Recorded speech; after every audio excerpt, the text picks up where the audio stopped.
With the scientist Shaw and the android David heading off to the homeworld of the engineers at the end of Prometheus, the stage was set for more. 20th Century Fox was fully on board. As mentioned, they were interested in building a strong relationship with Ridley Scott, and despite overall failure in regards to the story, the film received enough critical and box office success to justify a sequel. Or rather, further prequels to lead the way to Alien if Scott's vision was seen to completion. The idea was that Shaw and David would search to discover the engineers' role in the birth of mankind on their idyllic homeworld, one of the reasons that Paradise was considered as the name of the sequel. The big surprise to Scott was discovering that the monster that started the series was still very much on everyone's mind. The vocal fan response was less of a give people what they're demanding and more of a so these creatures aren't cooked after all, there's still life in them. Given his own curiosity about the origin of the xenomorphs, Scott was committed to putting the Alien back into the Alien franchise. 20th Century Fox was all for it. They were far less concerned about the artistic vision and far more focused on course correcting to please fans and keep the franchise alive. By this time, they were aiming for around $100 million, less than Prometheus, making it more of a mid-tier project financially. By 2014, the creative direction had shifted to incorporate more traditional horror elements. Multiple sources reported that the new script was going to be much more alien-y and in line with the terrifying tone of the earlier films in the franchise. In other words, their intention was to bring the philosophical science fiction that Prometheus had aimed for into the horror of Alien as it was at its best. Early rumors were that the story would feature multiple David androids with more than one Michael Fassbender on screen, and that the events of the Prometheus sequel would begin steering the narrative toward Ellen Ripley's era. By late 2015, Scott openly acknowledged that Prometheus had been something of a detour and that the sequel was, quote, actually backing into the first Alien. While promoting The Martian, Scott surprised fans by announcing that the film would be titled Alien: Paradise Lost, directly invoking John Milton's epic poem to imply a loss of innocence in Eden. But it was the inclusion of Alien in the title that mattered more, and Scott made clear this didn't mean a major story change, that it was exactly the same story as Prometheus 2, but was simply a better reflection of where the saga was heading. Just 2 months later, November 2015, the movie had been retitled to Alien Covenant, and pre-production was in full swing. Scott confirmed the Covenant title along with a targeted filming start of February 2016 in Australia. An official synopsis and logo were released, introducing the colony ship USCSS Covenant as the setting, and firmly entrenching the film as the next chapter in the Alien universe. Damon Lindelof thankfully opted not to return, so Jack Peglan, known for Transcendence, was hired in mid-2013 to write the first draft of what was then Prometheus 2. But when the decision was made to go in a different direction, Michael Green, of Blade Runner 2049 fame and Green Lantern infamy, was brought in to rewrite Peglan's screenplay, making it more horror-driven and alien-y. This added, but then removed, the multiple Davids to instead introduce Walter, an upgraded android model also played by Fassbender, alongside the original David. Walter broke with tradition as the android names had been progressing by letter, Ash to Bishop to Call to David. Walter was chosen, though, as a nod to Walter Hill, founder of Brandywine alongside David Giler, though likely that was a coincidence, as it seems more likely that David was originally named for the famous Michelangelo statue, but that when it was noted, it led to the Walter Hill homage. By 2015, a fresh set of hands came aboard. A new script was written by Dante Harper, which was a curious move as I'm unable to find any other writing credits for him. He's primarily involved with supervising post-production, and he served no other role on this film. Perhaps it's no surprise, then, that it was extensively rewritten by John Logan, who'd collaborated with Ridley Scott on Gladiator. Logan approached the project as an exercise in blending Prometheus' grand ideas with the visceral fright of Alien, a dual plotline structure that would combine the cosmic mysteries and themes of creation from Prometheus with the claustrophobic horror of the original Alien. While we would get new monsters in the form of neomorphs, the classic facehugger chestburster xenomorph would be the star, unless you wanted to count the figure that returned from Prometheus to shape these events. While the Prometheus connection was kept in the form of David and the black fluid, the plans for the direction changed radically, especially when it came to Shaw.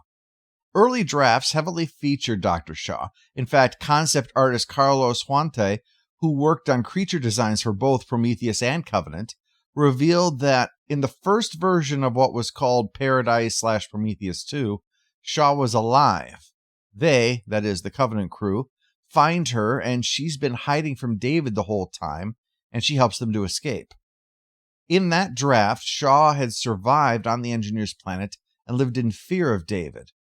According to Huante, during the journey to the Engineer homeworld, she grew lonely and reluctantly rebuilt David's body for companionship.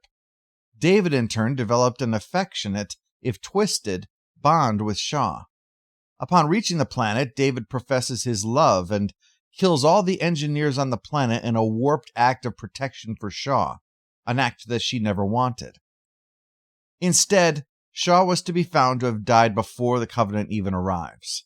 The bridge between the films had intended to be in the form of a flashback, but instead it was released as part of the viral marketing campaign under the title Alien Covenant Prologue: The Crossing, with Harper and Logan both credited for it, and directed by Scott since, of course, it had been shot to go in the film. In The Crossing, we see how Shaw reattached David's head to his body in an act of kindness unlike any he'd ever experienced.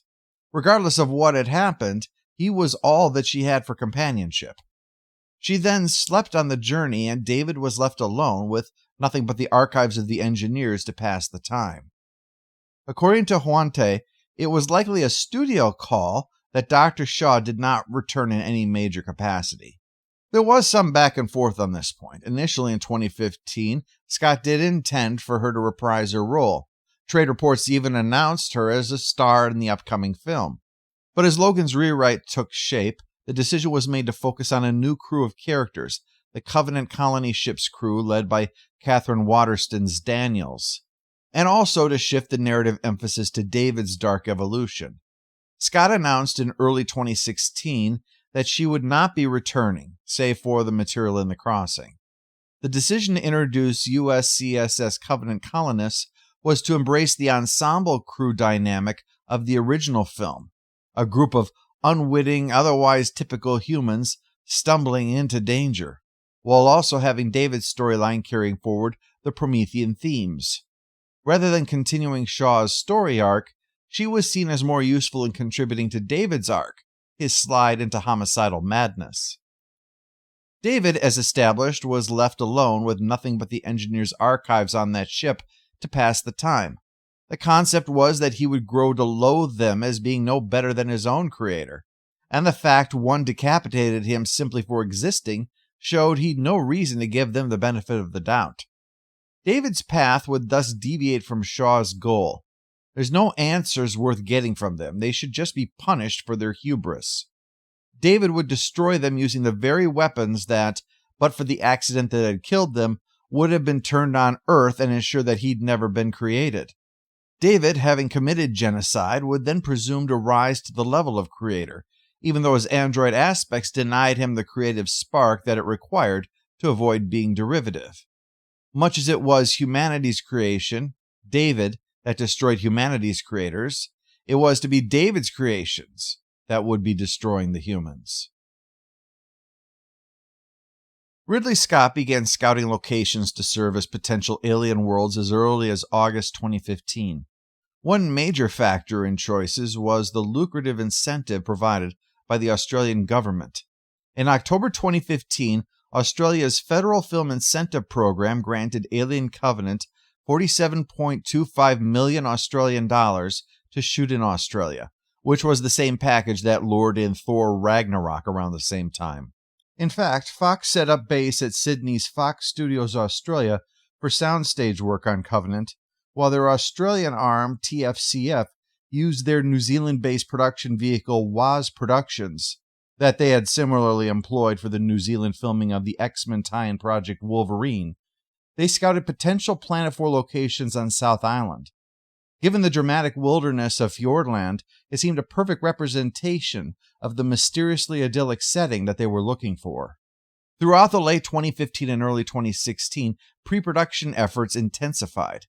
Scott's team decided to rebuild certain sets from Prometheus that were needed again, such as the engineer's spacecraft interior, the Juggernaut ship.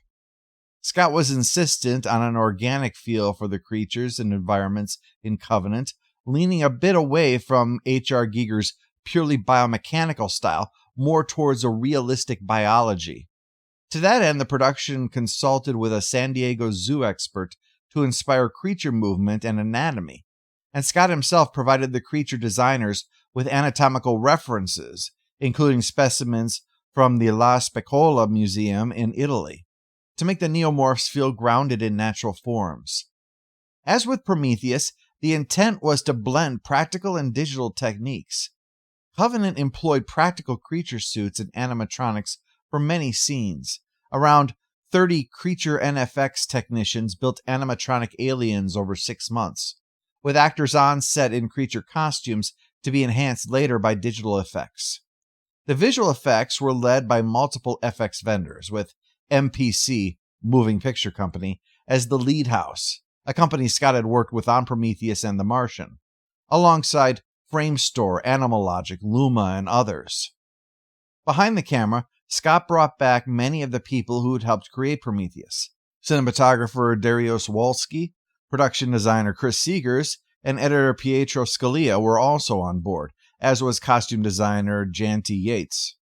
The intention was to recapture something that even those critical of Prometheus agreed worked for the film: spectacle. But a smaller budget would require efficiency to achieve that, not to mention the fact that Alien Covenant was in many ways going to be a far more intimate picture. In August of 2015, while the production was still called Paradise Lost, it was reported that the cast would be joined by a little-known British actor named Rick Barnett, though he ultimately did not appear in the final film.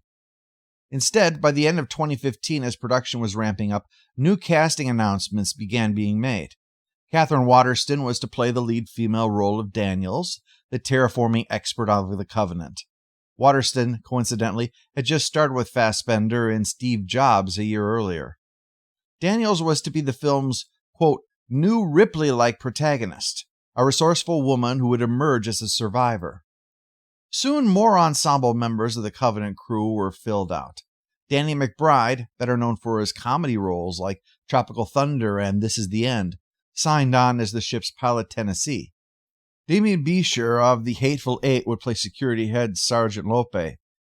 Billy Crudup of Watchmen became acting Captain Oram, with Carmen Yogo, fresh from the first Purge sequel, as his wife Corrine. Amy Seimetz was cast as Tennessee's wife Ferris.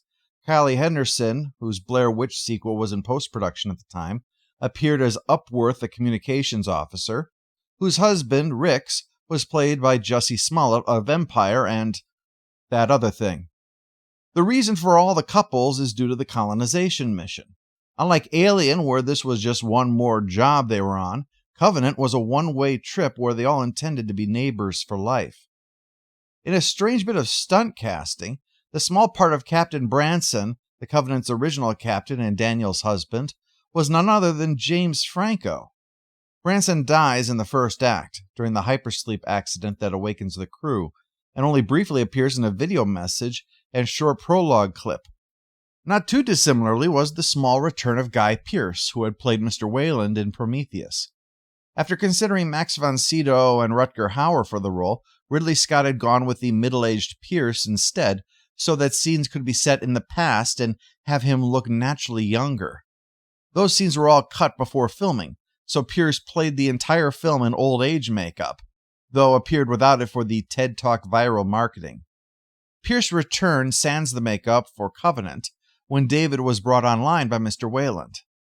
Contra to speculations, Pearce confirmed that this wasn't a deleted scene of Prometheus, but filmed specifically for Covenant.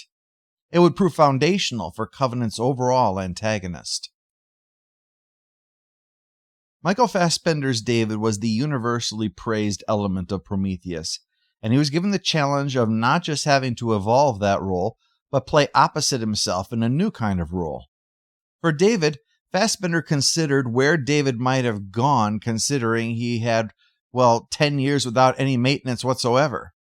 Walter, though, was to be a new model, modified in response to how people felt about David. Unlike David's more intellectual-sounding English accent, Walter was given a working-class American accent. The fact that David would be without maintenance for 10 years was what caused Fassbender to amplify the human qualities that he thought would gather momentum: ego, vanity, pride, insecurity, envy, even rage. He'd become unpredictable, even needy. That he, quote, could be doing something naughty one minute and then crying the next. And there was lots of interesting things that I really started to develop with the David in this one. And there is a neediness in David. And he wants validation. And he wants people to go, wow, that's such a good drawing that you did there. And he's also got vanity that is tied into that. And there is a pride there in him. He's also somebody who is charming and wants to sort of help in a weird way. In contrast, Walter would be more emotionally stripped down. Fassbender compared him to someone like Mr. Spock, saying, the technology within Walter will be more advanced, but his ability to have an emotional response to a painting or a relationship is not the same. For this reason, despite Walter being created because people had found David's more human-like aspects off-putting, there's no contempt or jealousy of Walter by David. Rather, David would see him as kin, a student, even a little brother. Of course, David ultimately placed no one's value above himself, not even Walter. The costume change made the transition simple for Fassbender, who found that it wasn't terribly difficult to handle both parts. He did enjoy it, though, playing the complex emotional David on one hand and the servile logic of Walter on the other. But he was thoroughly ready to tackle that when production finally began in the spring of 2016. Principal photography on Alien Covenant began on April 4, 2016, on location at Milford Sound in Fiordland National Park, New Zealand. The fjords and rainforest cliffs providing the paradise aspects for the film's uncharted planet, referred to as Planet 4 in the script, the engineer's home that David had ravaged. The production used the location's constant mist and dramatic lighting to inform the look of the film. In fact, cinematographer Walski noted they mimicked Milford's overcast shifting light when they returned to shoot in the studio. After the location shoot in New Zealand, the crew continued filming in Australia, around Sydney, and on sound stages for interior scenes. By summer, production wrapped. The final day of principal photography was July 19, 2016. A few weeks of additional footage and pickup shots were later done at Leavesden Studios in England. In total, Covenant's filming took place across 4 countries, a fact noted by the British Film Institute, with work done in New Zealand, Australia, the UK, and the US. Somewhat unusual for a mid-budget sci-fi film, but with the incentives program and proximity to the desired visuals, it proved surprisingly cost-effective. On set, Ridley Scott ran things with his trademark multi-camera setups and quick pace, a mix of high-tech and old-school techniques. Many interior spaceship scenes aboard the Covenant and the lander were shot on practical sets built at Fox Studios Australia, filled with functional screens and buttons to immerse the actors. As mentioned, performers in creature suits with animatronic heads played the aliens in camera to give the actors something to react to, then augmented with CGI to achieve things like inhuman speed or adding tails and inner jaws, other things that were too difficult to do with practical props. The production effects supervisor, Neil Corbould, and VFX supervisor, Charlie Henley, coordinated to ensure a seamless blend between the two, allocating work to different effects vendors based on expertise and prior relationships. MPC, for instance, handled a lot of creature animation and digital doubles, while companies like Animal Logic in Australia contributed to digital environment work. In the end, Covenant featured over 600 FX shots, but Scott's philosophy was to keep as much as possible in camera to maintain a tactile realism. What wasn't coming back this time, though, was 3D, though not for lack of trying. As mentioned, Ridley Scott had fully embraced the technology as an artistic tool, not a gimmick. But 20th Century Fox felt that 3D had worn out its welcome, that the craze that Avatar had started had, like all the previous times 3D had come to cinemas, had petered out. Although easier and less expensive, Scott was disappointed that audiences would never be able to see the iconic monster with its protruding inner jaws in 3D. Filming in real locations like Milford Sound proved both challenging and rewarding. Cast members later recalled the surreal experience of standing in full space gear amid New Zealand's wilderness with a giant spaceship prop lodged in the valley behind them. Billy Crudup said, "You couldn't believe your own senses. You felt like you were part of a space mission, thanks to the practical set pieces combined with the awe-inspiring location." Michael Fassbender similarly noted that having tangible environments instead of pure green screens was a, quote, real rarity these days, and that it greatly aided immersion. One example of Scott's immersive tactics, for a scene with Amy Siementz's character Ferris facing terror alone outside the lander, Scott had her perform underneath the actual lander rig in the middle of Milford Sound, feeding her unsettling audio of creature sounds via earpiece. Siemens said it was eerie but amazing for eliciting a genuine performance. As filming concluded and the project moved into post-production, Ridley Scott assembled a first cut that ran around 2 hours and 23 minutes. Editor Pietro Scalia faced the task of integrating the two parallel story threads, the Covenant crew's experiences and David's machinations, in a way that maintained suspense without confusion. Scalia noted that intercutting between the separated groups required careful pacing. Too much back and forth could become belabored and tedious, so they combined and trimmed scenes to keep momentum. One of the biggest editing challenges was handling the reveal that the benign Walter and the murderous David had switched places.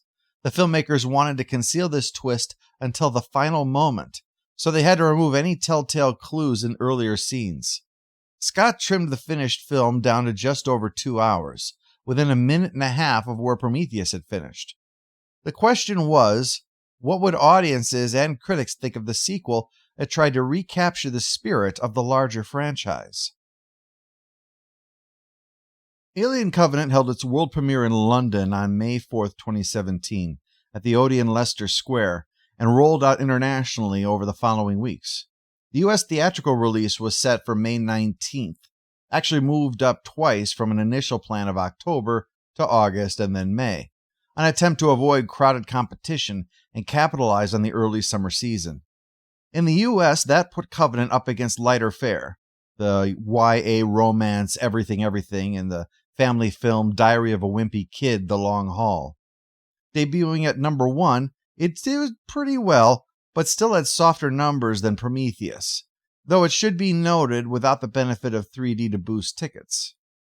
Meanwhile, Fox strategically released Covenant a week or two early in many international markets, such as South Korea, before the U.S., hoping that this staggered release would build up overseas grosses and word of mouth. The box office results were a mixed bag.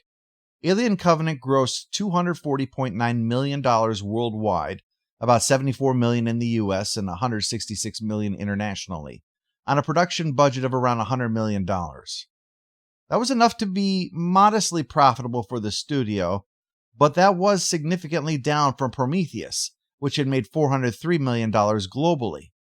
In North America especially, Covenant underperformed expectations. Its domestic total was barely one-third that of Prometheus' $126 million U.S. haul. Critically, the film received generally positive reviews, coming in at 65% on Rotten Tomatoes, but also split fans and critics on its tonal balance.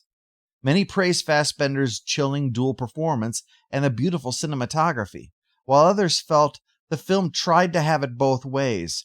Melding Prometheus' high-minded ideas with Alien's horror didn't fully satisfy either camp in their view. Like Prometheus, Alien Covenant developed a bit of a cult following thanks to its ambition and gothic horror vibe. But without the stronger numbers of Prometheus, the question was, where would they go next with Alien?